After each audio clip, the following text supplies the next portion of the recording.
toutes et bonjour à tous. Bienvenue dans ce lunch connecté avec pour sujet comment déployer une stratégie digitale B2B. Alors, qui sommes-nous Magical Spirit, nous sommes une agence de marketing et communication, donc on est très orienté autour de la transformation digitale du business model. On va aborder un certain nombre de sujets dans le cœur de notre activité, dans le désordre, la création de contenu, la stratégie e-commerce, le consulting stratégique, le marketing IT, parce qu'on a un vertical métier autour des entreprises de l'IT et de la tech, le marketing digital et ses leviers. On déploie aussi des services de formation avec une digital school pour accompagner les dirigeants des entreprises chez nos clients, mais aussi leurs collaborateurs pour les faire monter en compétences et en connaissances sur ces sujets-là. Et on est aussi une offre de force de vente supplétive pour accompagner nos clients qui vont sur le e-commerce. Alors, rapidement, moi, qui suis-je? Je suis donc consultant en transformation digitale et CEO de la société Magical Spirit que je viens de me présenter. J'ai plus de 20 ans d'expérience dans l'IT à des postes de direction générale, commercial marketing, et je suis entrepreneur et consultant aussi sur les sujets autour du digital. Donc j'accompagne mes clients sur la transformation digitale au sens large du terme, la stratégie business et e-commerce, le marketing digital et la transformation des organisations. Alors, ensemble, aujourd'hui, nous allons aborder le sujet de la stratégie digitale B2B, comment la déployer. Je vais partager avec vous ma vision du sujet autour d'un certain nombre de points. Le premier, des chiffres clés, les tendances. Il est bon de contextualiser toujours le sujet qu'on va aborder. Les barrières à l'entrée que j'ai pu constater et qu'on constate chez nos clients pour déployer ces stratégies digitales. Une proposition de méthodologie, des outils importants pour la mise en œuvre, la notion des coûts qui nous semble vraiment très important à prendre en compte parce qu'ils sont souvent mal considérés et mal intégrés et donc source d'insuccès, voire d'échec. Et puis quelques conseils pour contourner les obstacles que l'on a identifiés. Alors, les chiffres clés et les tendances, il est important de savoir qu'aujourd'hui, plus de 61 millions d'internautes constituent notre pays. 93% de la population est connectée. Mais ce qu'il y a de plus important, c'est de noter le temps passé en ligne, dont le temps passé sur mobile. 87% des utilisateurs accèdent à Internet via leur mobile aujourd'hui. Le mobile, sa fonction initiale, c'est un téléphone. Ça représente finalement très très peu de choses aujourd'hui en termes d'usage, en pourcentage. Voilà, donc 5h34 passées en ligne par jour, dont 2h19 vers un mobile. Et c'est en progression constante sur ces sujets-là. Les réseaux sociaux qui sont arrivés plus tardivement dans la révolution numérique, aujourd'hui, c'est quand même déjà 80% de la population. C'est un taux d'adoption qui est extrêmement rapide. Et évidemment, dans la quote-part qu'ils prennent dans le temps passé en ligne, qui est de 5h34, importante, 1h46. Et on a surtout un taux d'adoption qui s'accélère très fortement chaque année. Le dernier point qui est important, qui est quand même une tendance qu'on sous-estime, mais qui a quand même bouleversé notre façon de consommer l'information, donc d'accéder à des supports publicitaires, B2B ou B2C, donc c'est la TV en streaming. 90% des Français presque regardent maintenant la télé exclusivement en streaming, délaissant par là même les médias télévisuels habituels. Donc c'est un véritable impact en termes de communication marketing, de publicité institutionnelle, comme on peut l'imaginer. Alors, les tendances, il y a eu un avant et un après Covid. Clairement, selon la FEVAD, qui est un syndicat professionnel sur le sujet des entreprises du e-commerce et du digital, un certain nombre de chiffres de clés sont sortis. 40% des clients considèrent que la crise du Covid les a conduits à développer des commandes sur Internet. Donc, il y a eu évidemment un essor très important du e-commerce et c'est une posture durable puisqu'en fait c'est en progression dans la majorité des entreprises françaises et ça touche pas que les grands comptes. Beaucoup de TPE, de PME, des ETI ont vraiment changé leur façon de consommer, d'acheter, de sourcer des produits. Autre point important dans le monde B2B, les interactions distancielles sont devenues le nouveau rituel commercial de référence. Aujourd'hui, les rendez-vous face à face, la prospection physique, c'est des choses qui ont quasiment disparu. On est dans un modèle qui était déjà un modèle téléphonique qui bascule maintenant vers un modèle de visioconférence. Alors, grâce ou à cause de la crise du Covid, qui a poussé les éditeurs des plateformes, mais principalement Microsoft, à travers Teams, à accélérer les fonctionnalités et la puissance de ces outils d'échange. Et d'autre part, ce qui est important, c'est qu'aujourd'hui, maintenant, les clients qui consomment des produits, qui cherchent des services, font de plus en plus de devis maintenant avant de passer une commande. C'est beaucoup plus facile. Ils ont un parcours d'éducation autour de leurs recherches, de leurs besoins, de leurs problématiques qui se fait en autonomie, et donc ils sont en capacité à trouver des fournisseurs très facilement. Les barrières à l'entrée. Alors, ce que nous, on peut constater dans notre activité, c'est clairement qu'est-ce qui empêche les gens de se basculer à la fois dans une stratégie digitale et jusqu'au e-commerce parfois. C'est tout d'abord une méconnaissance des métiers du digital. C'est une méconnaissance qui touche plusieurs sujets. C'est le recrutement des ressources, ces nouveaux métiers, traffic manager, community manager. C'est souvent pour beaucoup de dirigeants d'entreprise, TPE, PME, voire ETI, je ne veux pas dire des gros mots, mais c'est quelque chose qui ne leur parle pas. Donc c'est assez compliqué pour eux et problématique dans le cadre du pilotage d'une activité, de la mesure de la performance d'une activité et de collaborateurs qu'il faut recruter. Et donc ça, c'est une vraie barrière à l'entrée qui fragilise en fait le taux d'adoption du digital dans les entreprises, tout simplement par méconnaissance des métiers et des process autour du digital. Pardon. Un autre aspect, évidemment, c'est une vraie méconnaissance des outils et des plateformes qui sont mises à disposition des organisations pour pouvoir développer cette stratégie. Il y a aussi une très mauvaise perception budgétaire. Quand on parle à des clients qui sont assez novices sur le sujet, on s'aperçoit, et je pense que c'est peut-être le cas pour vous, on imagine que le marketing digital coûte cher parce qu'on a l'image du SEA, des achats de mots-clés sur Google, qui est un système d'enchères qui coûte très très cher et qui n'a pas forcément un très bon retour sur investissement. Alors c'est vrai quand c'est pris en l'état, si on fait que du SEA et on le fait pas très très bien, ça coûte extrêmement cher. Donc cette perception budgétaire négative qui empêche certaines organisations et entreprises à basculer est très très très fortement ancrée dans l'esprit des dirigeants et des décideurs. Après, 3 autres sujets, on ne sait pas comment vraiment y aller, ni quand, à quel moment. Donc là, il y a vraiment beaucoup de questionnements. Par contre, depuis le Covid, de plus en plus de gens se posent la question de digitaliser leur business model. L'autre aspect, c'est que une fois qu'on met le pied dedans, on s'aperçoit que on doit faire appel à des expertises et des métiers qui sont divers. Donc, c'est la nécessité de mettre en œuvre une expertise pluridisciplinaire. Quelques exemples: rédacteur de contenu, spécialiste marketing, product owner, web designer, expert SEO, traffic manager, community manager, etc. Tous ces métiers sont des briques essentielles de la mise en œuvre d'une stratégie digitale. Ils ne sont pas forcément complémentaires. Un expert SEO ne va pas du tout être un expert en rédaction de contenu.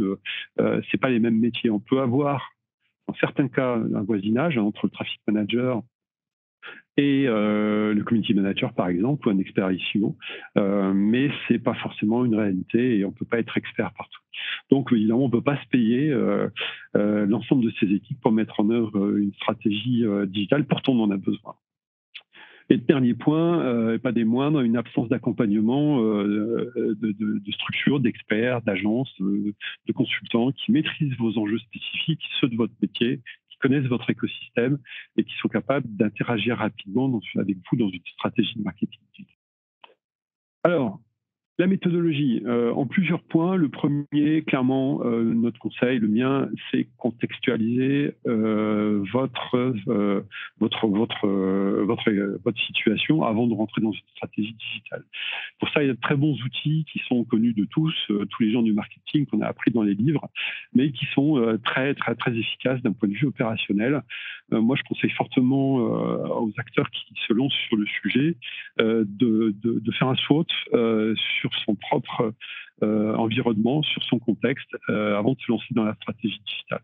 Faire un SWOT, c'est une démarche photographique à un instant T, qui permet de pouvoir analyser les forces et faiblesses, les opportunités, les menaces d'une organisation ou d'une stratégie.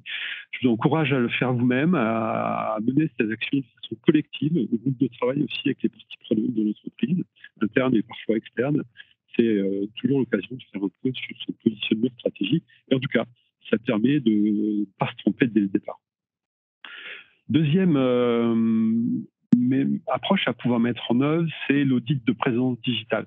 Alors, même s'il y a un niveau de maturité digitale très, on va dire, variable, différent en fonction des écosystèmes, des secteurs d'activité, des tailles d'entreprise, il n'en reste pas moins au demeurant que la plupart des entreprises ont un site de e-commerce, un site web, pardon, de e-commerce très très peu, mais un site web. Alors on en parlera après. Généralement, le site web, il a été fait une fois. Il n'a jamais été, dans la plupart des cas, mis à jour.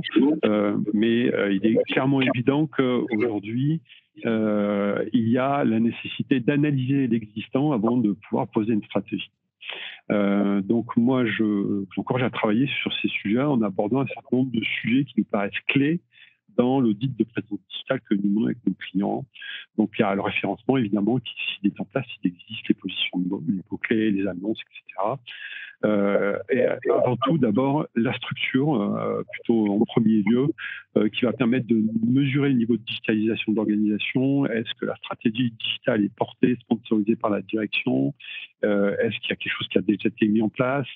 Quels sont les moyens déjà déployés? Je crois une analyse un petit peu de la structure et son niveau de digitalisation. Ensuite, et je reprends le référencement, les réseaux sociaux, évidemment, s'ils sont présents, comment ils sont pilotés. Ils le sont rarement et très souvent mal pilotés. Le site Internet, je l'ai évoqué, c'est le premier levier, on en parlera tout à l'heure. Il faut absolument travailler sur ce sujet.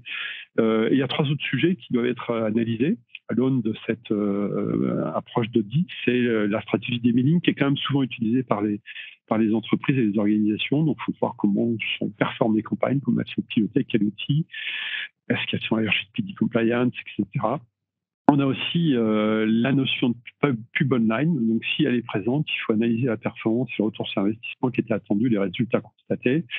Et un dernier sujet que je vous encourage à regarder de très près, c'est la réputation. C'est souvent négligé, mais aujourd'hui, nous tous, quand on va réserver un restaurant ou un hôtel, on va aller regarder les avis vérifiés, consulter ce que pensent les gens de la consommation de ce produit ou de ce service. Il en est de même pour vous en tant qu'entreprise. Il y a ce sujet-là, à regarder sur la réputation. Il y a aussi à regarder ce qui se passe sur les job boards, c'est-à-dire les sites qui parlent de recrutement, pour analyser l'image que vous avez auprès de vos anciens salariés, des salariés toujours en place. Voilà, c'est un sujet qui a vraiment regardé de près et très, très, très souvent ignoré, voire négligé. Troisième axe de la méthodologie, c'est définir la stratégie. Dans le digital, il y a une stratégie, mais il y a plusieurs stratégies. Bon, ce schéma est un peu abscon, mais il démontre les grandes thématiques, c'est-à-dire que vous avez 3 grandes stratégies à déployer au niveau d'une stratégie digitale globale. La première, c'est la conquête, donc acquérir des clients, faire du chiffre d'affaires. Là, on est sur un levier principal qui est le SEA, les achats de mots-clés. Ça correspond très, très souvent à des stratégies e-commerce, mais pas que, puisque la stratégie conquête va aussi s'appuyer sur les 2 autres stratégies que sont la stratégie de présence et la stratégie sociale. La stratégie de présence va, elle, répondre à des enjeux de notoriété, d'image, de branding, d'existence auprès d'une cible à la fois de suspects, de prospects et de clients. Et là, on va utiliser un certain nombre de leviers. C'est ce qu'on appelle le earned media. La stratégie sociale, la toute dernière, qui est arrivée il y a quelques années déjà, a pour vocation de vous permettre d'exister et de créer d'abord et d'exister au sein d'une communauté qui va renforcer la stratégie de conquête et la stratégie de présence. Donc là, vous avez, le schéma le démontre bien, vous avez 3 grands axes, le P-Média, le Earned Media. Le Earned Media, qui sont des concepts et des approches marketing spécifiques propres au digital. Donc, il est essentiel quand vous déployez une stratégie digitale de savoir ce que vous voulez faire.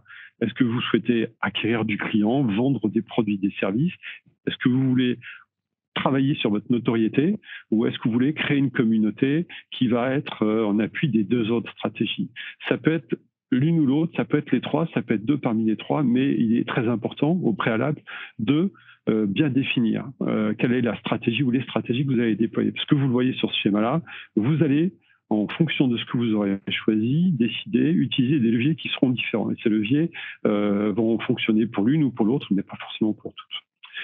Ce qu'il faut retenir, c'est au cœur de ces 3 stratégies, le P-Média, le Earned Media et le Earned Media, vous avez le contenu.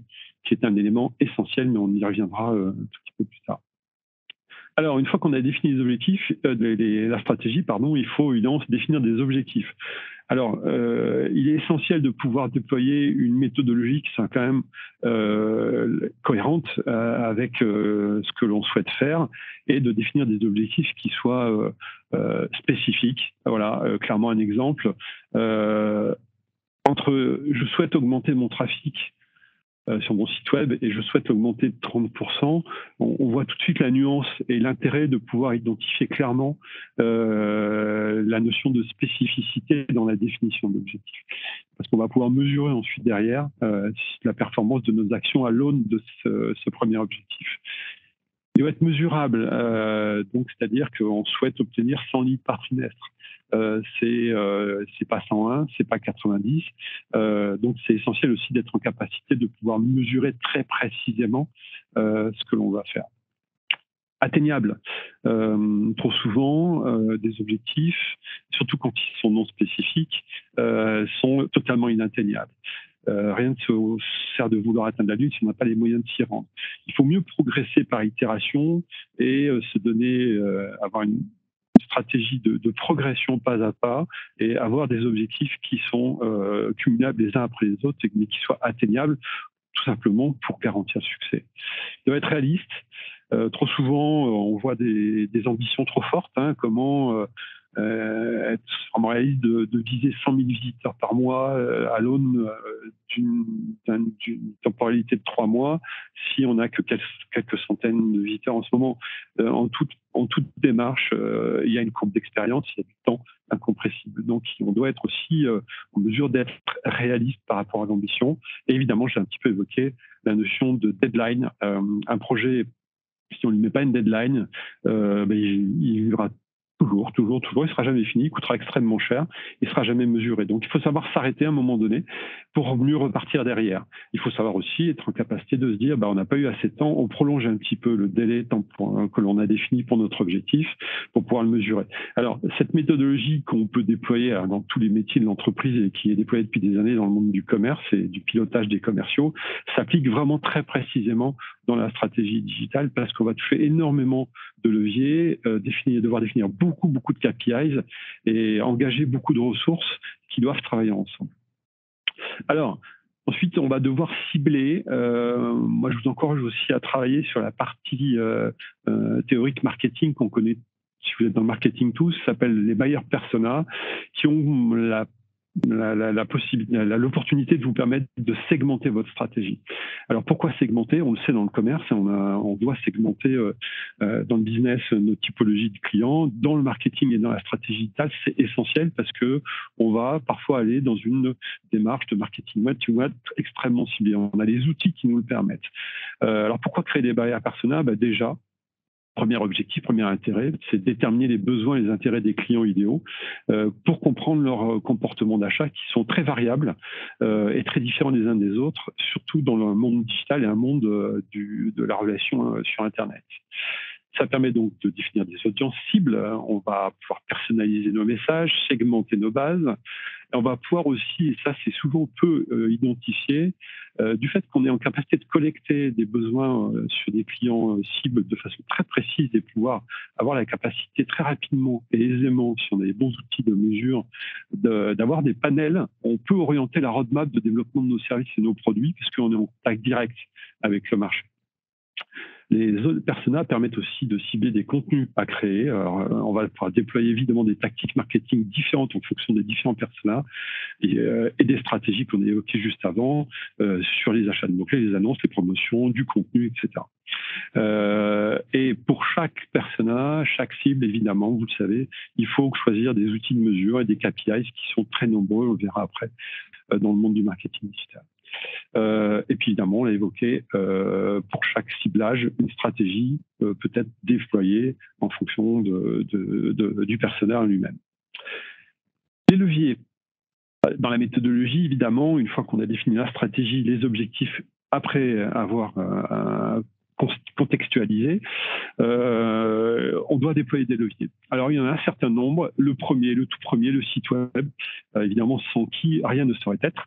Le site web, pour être tout à fait honnête, dans 9 cas sur 10, quand on travaille avec nos clients, le site est à revoir complètement. Honnêtement, de moins en moins à créer. Il y a au moins une landing page qui existe, mais il arrive encore que des entreprises, des organisations n'aient pas de site web. Mais quand il y en a un, il est généralement, il a été mis en place il y a quelques années, parfois très longtemps. Il n'a jamais été mis à jour, les coordonnées sont plus bonnes, l'offre de la proposition de valeur ne correspond plus du tout à ce que représente l'entreprise vis-à-vis de ses clients, de leur propre perception, et tout simplement parfois même de leur activité. C'est trop souvent négligé et c'est une vraie problématique quand on doit déployer l'ensemble des leviers. Donc le premier levier à utiliser, à mettre à jour, à traiter et à analyser, c'est le site web. Une fois qu'il est mis à jour, qu'il est en cohérence avec la stratégie de l'entreprise, on peut ensuite déployer les différents leviers. Alors évidemment, tous ces leviers ne sont pas déployables de façon identique et puis pas tous à la fois. Ils pourront être déployés en fonction de des fameuses stratégies qu'on a évoquées précédemment. Donc le premier, la stratégie de contenu, qui est vraiment un sujet très important et qui est au cœur de l'activité du marketing digital aujourd'hui. Le référencement payant, qui consiste à l'achat de mots-clés sur les moteurs de recherche, le référencement naturel, les médias sociaux qui vont permettre d'utiliser, de broadcaster, de communiquer votre contenu auprès de votre marché, et l'emailing qui existe toujours, les outils de marketing automation qui sont un levier puissant pour optimiser votre stratégie et la publicité online. Pour chacun de ces leviers, vous allez devoir faire appel à des experts et chacun d'entre eux va parfois se combiner avec l'un ou l'autre. Et donc, c'est une stratégie d'ensemble qu'il faut savoir mener dans le déploiement des leviers du marketing digital. Une fois qu'on a déployé les leviers, mené les actions, il y a la mesure de la performance. Donc là, je vous ai mis un certain nombre de KPIs du marketing digital et ils ne sont pas tous là. C'est pour vous montrer qu'il y en a beaucoup.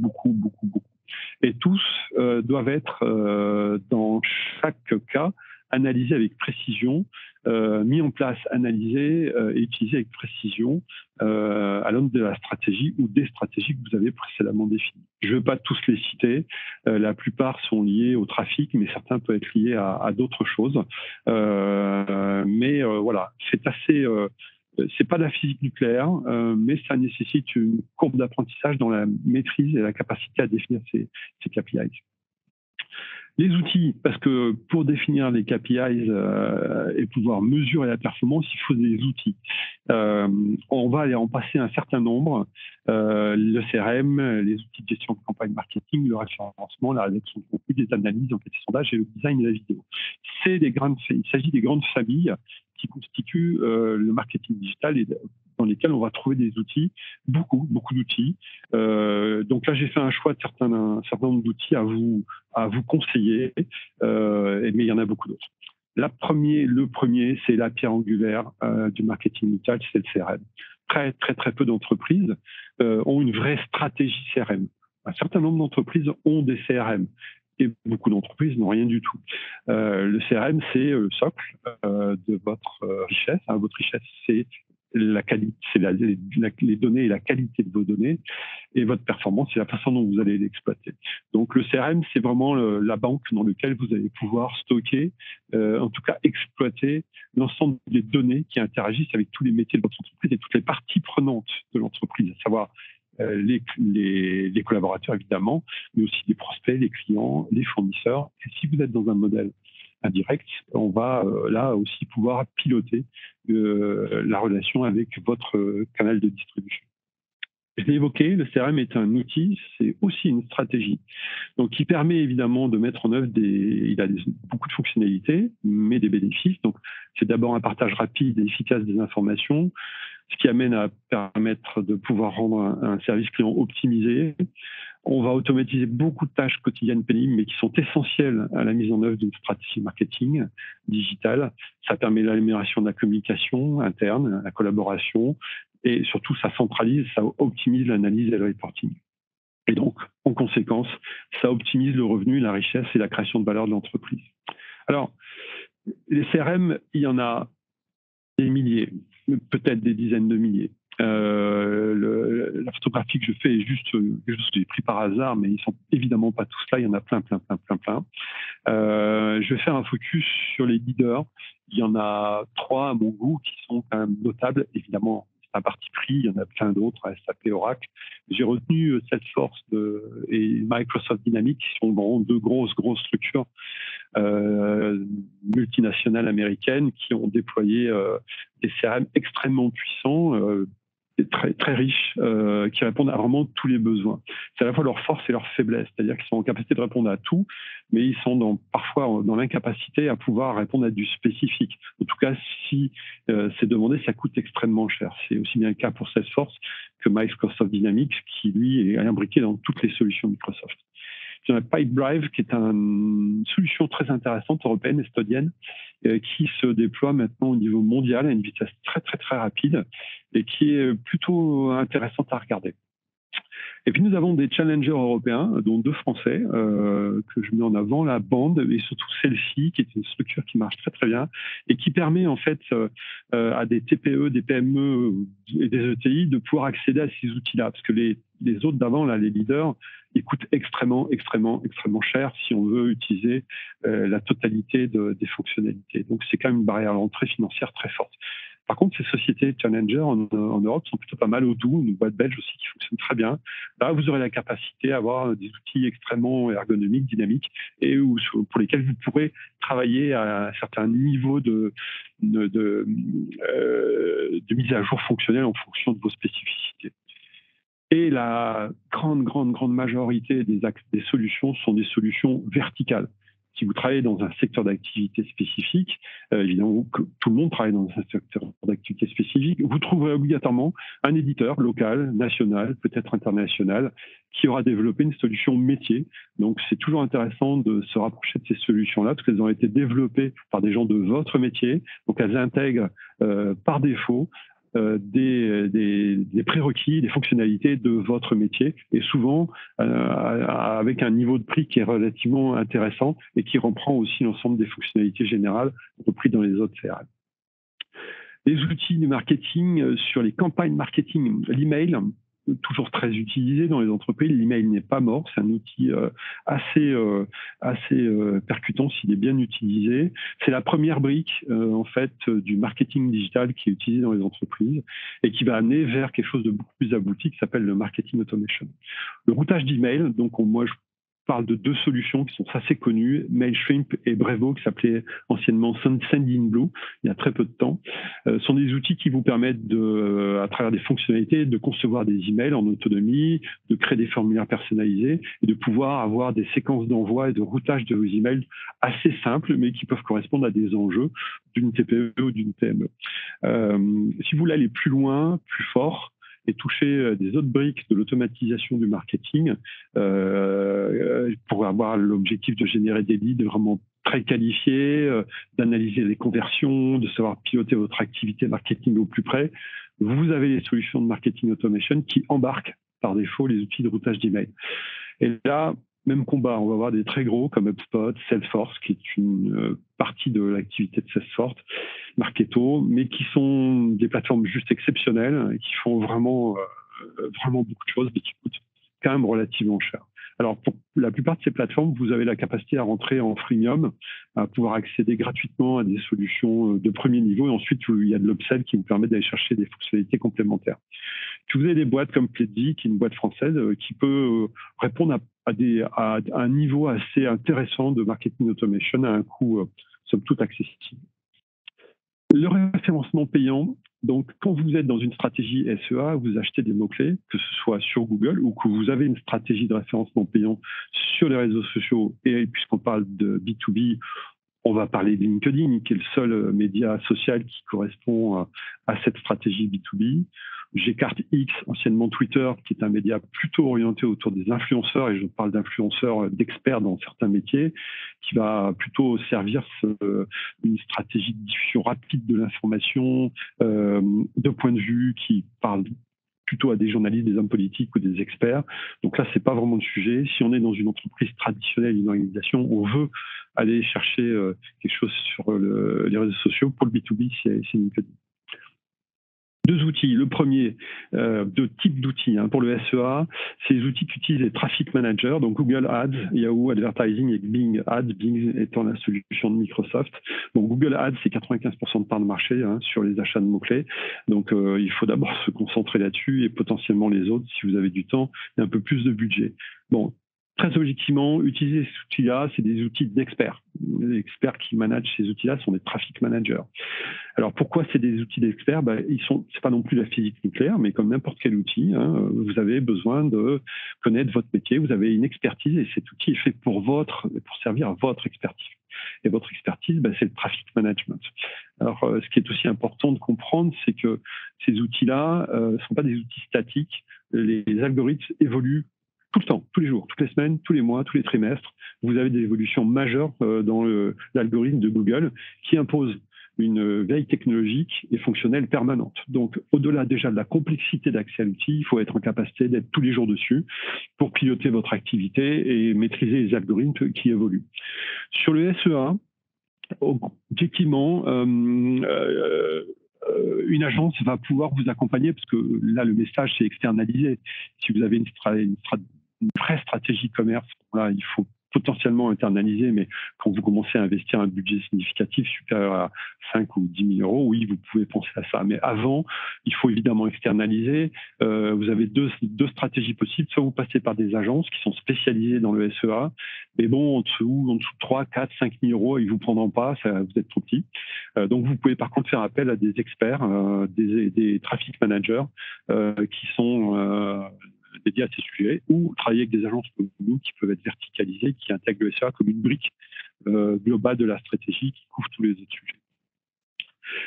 Sur la gestion du SMO, donc l'advertising sur les réseaux sociaux, sur LinkedIn, c'est plus simple. Vous n'avez pas forcément l'obligation de passer par un expert en traffic management. Vous pouvez très bien, si vous avez des équipes marketing, utiliser des outils qui est assez accessible et qui vous permet de pouvoir travailler un certain nombre de tactiques pour générer du lead assez qualifié.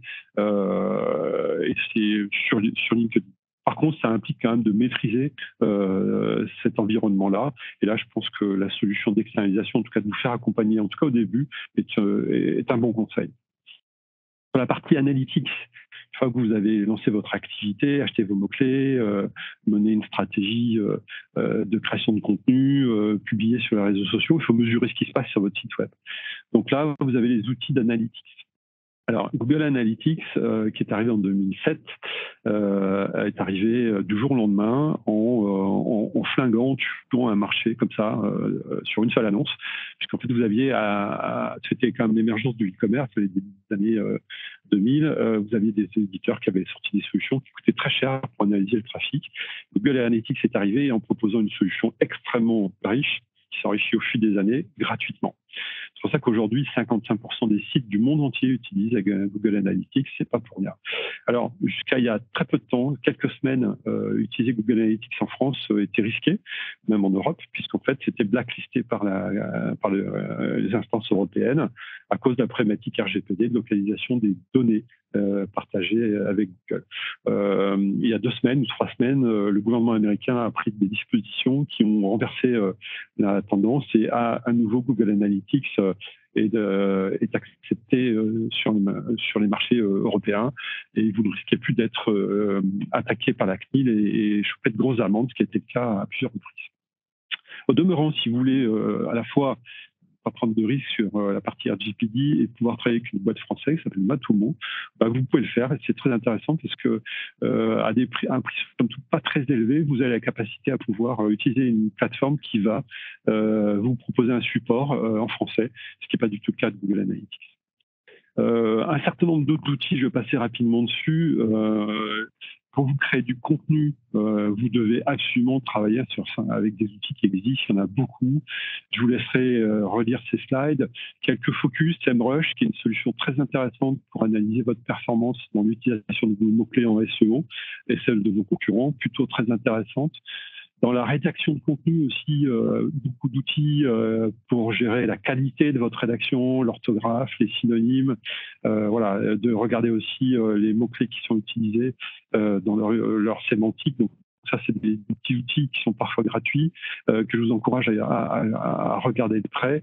Ces plateformes-là vous permettent aussi souvent des freemiums, donc vous pouvez utiliser en premier lieu des outils gratuits et pour ensuite monter en puissance si vous le souhaitez. Analyser le positionnement de vos mots-clés sur vos pages de site, utiliser les outils de diffusion multi-réseau, aussi c'est pas mal avec les solutions de suite, même si les réseaux sociaux maintenant proposent des fonctionnalités de planification des publications, ce qui n'était pas le cas avant. Bon, vous avez votre suite qui vous permet pas mal de choses. Et là, je ne vais pas faire beaucoup de temps là-dessus, mais il y aurait beaucoup à dire sur les outils d'intelligence artificielle prédictive, pas prédictive, générative, pardon, comme ChatGPT, qui est un vrai sujet dans la rédaction de contenu. Moi, je l'utilise, en toute honnêteté. C'est un outil très puissant, très intéressant, mais quand vous êtes dans une démarche de rédaction de contenu à titre professionnel, vous l'utilisez à titre de prise d'information et pour choper des idées. Ne prenez pas le texte issu de ChatGPT et vous le collez dans un email ou dans un post, c'est une catastrophe. Vous allez être déjà identifié immédiatement par les moteurs de recherche. La ligne éditoriale de ChatGPT est très rapidement repérable et puis vous n'allez tout simplement pas être crédible. N'oubliez pas, si vous ne le savez pas, je vous le dis, ChatGPT va remonter des informations qui sont valides jusqu'à fin 2021.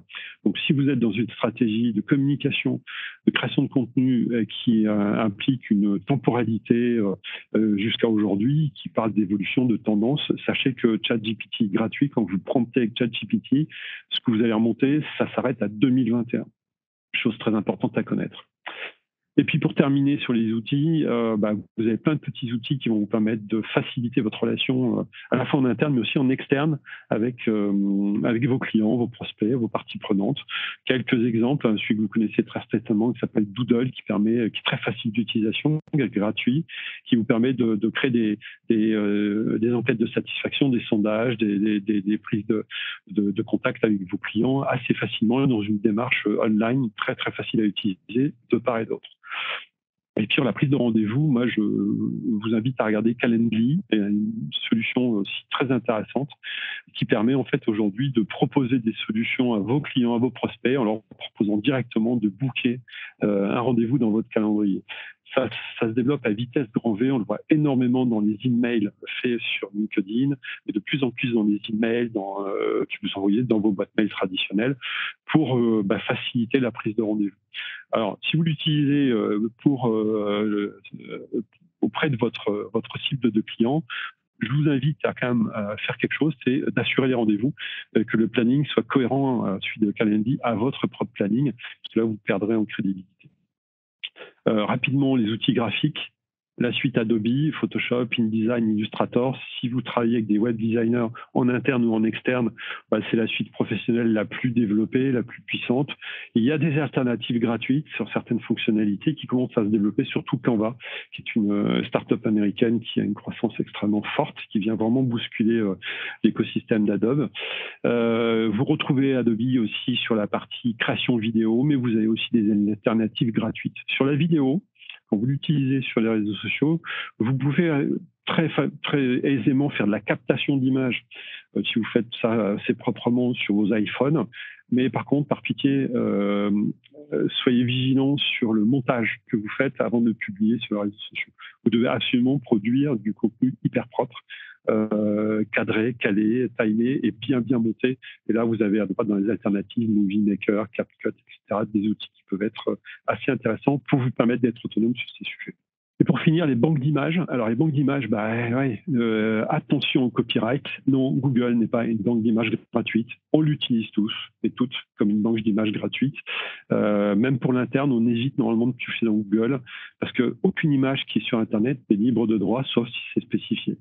Alors, personne ne fait attention à ça, mais ça peut vous coûter cher. Il y a des droits quand même, il y a une certaine éthique en premier lieu, et d'autre part, il y a des droits intellectuels, de propriété intellectuelle qui sont vraiment parfois extrêmement bien gérés. Donc, il y a des outils, des propositions de valeur qui sont faites.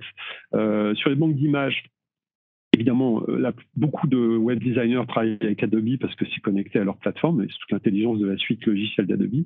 Par contre, Shutterstock est une belle proposition de valeur, stock photo aussi, hein. Mais dans les deux cas, petit conseil d'utilisateur, il y a énormément, des dizaines de milliers de photos, très professionnelles. Vous avez une très forte, très grosse richesse dans l'offre. Ne vous arrêtez pas à la première page après avoir tapé dans le moteur de recherche le sujet que vous cherchez. Allez chercher dans les pages suivantes parce que tout le monde s'arrête à la première page et vous allez vous retrouver à utiliser des photos sur votre site web qui sont utilisées par plein d'autres sites web. Donc l'idée, c'est quand même de se différencier. Voilà. Donc, encore une fois, non, Google n'est pas une banque d'images gratuite. Il faut être extrêmement vigilant, surtout si vous êtes dans une démarche professionnelle. Donc, quand vous travaillez avec des agences qui vont refaire votre site web ou sont en train de le refaire, ou produisent de l'emailing, en tout cas des contenus visuels, soyez vigilants et posez-leur la question de savoir s'ils utilisent quelle plateforme et quelle banque d'images ils utilisent. Et un avant-dernier point, les coûts. Alors, quand on mène une stratégie digitale, évidemment, il y a un certain nombre de coûts, certains sont connus, d'autres le sont moins. La plus grosse brique, et c'est ce qui donnait, je l'ai dit au début du séminaire, c'est la perception négative que peuvent avoir beaucoup de gens sur le coût du marketing digital. Évidemment, si on s'en réfère à ce que représente l'investissement d'achat de mots-clés, le AdWords, chez Google, Bing ou LinkedIn d'ailleurs, les investissements sont chers. Donc, première structure de coût, évidemment, les investissements qu'on appelle net média. C'est pareil, quand vous discutez avec des agences ou des prestataires, soyez vigilants sur la notion de net média. Net média, c'est l'argent qui va être redonné à Google. C'est pas l'argent que vous donnez à une agence qui va vivre avec ça. Non, elle va prendre, c'est le deuxième point, des commissions d'agence.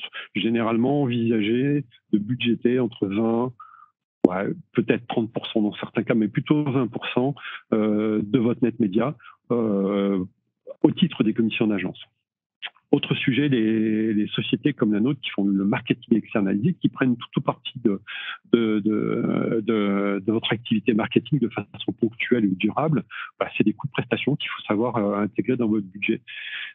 Parfois, vous allez devoir faire appel à des experts sur le SEO, par exemple, ou sur la rédaction de contenu, parce que vous avez un besoin ponctuel et il n'est pas utile et vous ne pouvez pas, de toute façon, recruter des gens uniquement pour une option ponctuelle. Donc ça, c'est des coûts à intégrer aussi. Toutes les plateformes que vous allez utiliser, Mailchimp, Brevo, anciennement Sendinblue, un outil pour le SEO, un outil pour le marketing automation, tout ça, parfois, c'est des outils qui coûtent pas très cher, 50 €, 100 €, 150 € par mois. Mais empiler les uns des autres dans votre stratégie, et parfois ils sont essentiels, parfois même incontournables, mais il faut savoir les prévoir à l'avance, parce que votre stratégie, votre coût de votre stratégie financière va en dépendre, et votre ROI va en dépendre. Très souvent, le site web, quand il est institutionnel, ne va pas vous coûter cher. Vous allez être chez un hébergeur X ou Y, ça va vous coûter 50, 100, 200 € par an. Vous allez avoir toute l'offre de valeur intégrant la Sécu. Donc ça, pas de souci, mais il faut le prévoir. Par contre, si vous jouez sur une stratégie e-commerce, là, c'est pas du tout la même histoire, puisque vous allez devoir payer des flux qui peuvent être extrêmement importants, parce que, évidemment, vous allez utiliser de la bande passante. Donc, les coûts inhérents à l'hébergement, si vous êtes sur un site institutionnel, c'est pas très cher, mais il faut le regarder. Si vous êtes dans une stratégie e-commerce, là, il faut vraiment intégrer ça dans votre PNL.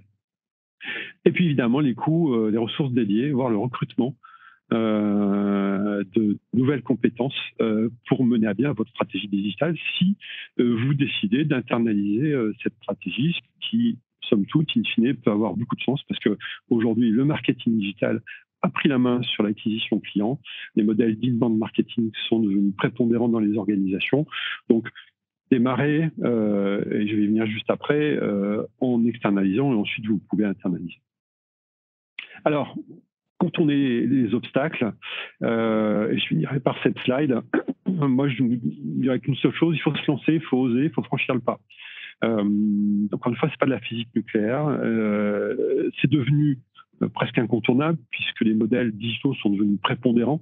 Vos clients, vos prospects aujourd'hui ont acquis des usages de consommation qui sont purement digitaux. Donc vous devez vous adapter à cette stratégie-là. Je vous dis donc allez-y, lancez-vous, mais allez-y progressivement et surtout ce qui est extrêmement important, il ne faut pas faire un coup. Si vous décidez d'y aller, allez-y doucement, par itération, progressez, acquérez de l'expérience, de l'expertise, du ROI dans vos actions pour pouvoir faire des actions correctives, mais surtout inscrivez-vous dans la durée. Il n'y a rien de pire qu'y passer 3 mois et puis ne pas y venir. C'est ce qu'ont fait tous les gens qui ont créé des sites web il y a 5 ou 10 ans et qui ne sont jamais revenus dessus. Aujourd'hui, c'est une catastrophe. Troisième conseil, faites-vous accompagner. Au début, au moins, vous avez la possibilité, on a vu au début, de faire avant de démarrer votre stratégie digitale, de faire un audit de positionnement, un audit de présence digitale. Faites-vous aussi accompagner si vous décidez d'internaliser des ressources au recrutement de ces nouvelles ressources. Comment recruter un traffic manager quand on ne connaît pas son métier, quand on ne sait pas mesurer sa performance. Donc là aussi, vous pouvez vous faire accompagner sur la mise en œuvre des KPIs pour piloter les ROI d'une activité comme celle-ci. Faites-vous accompagner dans la montée en compétences de vos équipes. Nous, on constate souvent que même dans des boîtes significatives, de taille significative, qui ont plusieurs dizaines de millions d'euros, qui ont une forte croissance, une bonne rentabilité, souvent l'équipe marketing est composée d'une ou deux ou trois personnes, généralement quasiment tout le temps liées à la communication interne ou externe, mais très rarement au marketing digital. Donc, mais c'est des gens qui demandent à être montés, à être formés. Donc, il faut accompagner la montée en compétences de ces équipes-là. Et surtout, si vous avez la volonté vraiment de faire de cette stratégie digitale un axe très important. Et puis, le dernier point, externaliser. Faites appel à des experts qui connaissent votre métier, qui sont experts dans le marketing digital. Faites appel à ces gens-là, comme notre entreprise, de façon durable, ponctuelle, pour un besoin de renfort, un besoin de lancement, un besoin de remplacement d'une ressource qui est en arrêt ou qui est partie. Voilà. Externaliser au départ, ça vous permet de mettre le pied à l'étrier, de vous appuyer sur des gens qui connaissent très très bien le métier, qui vont permettre de le faire de façon rentable, durable et surtout de le faire assez rapidement, parce que parfois le temps est compté. Voilà, j'en ai fini avec ma présentation. Je vous remercie tous de votre attention et vous souhaite une excellente continuation et de belles aventures digitales et à votre disposition. Si vous avez besoin d'être accompagné, nous aurons un plaisir de le faire. Vous aurez accès évidemment à nos coordonnées sur cette slide. N'hésitez pas, on est là à votre disposition. Merci beaucoup Lionel. Merci, bonne journée à vous tous.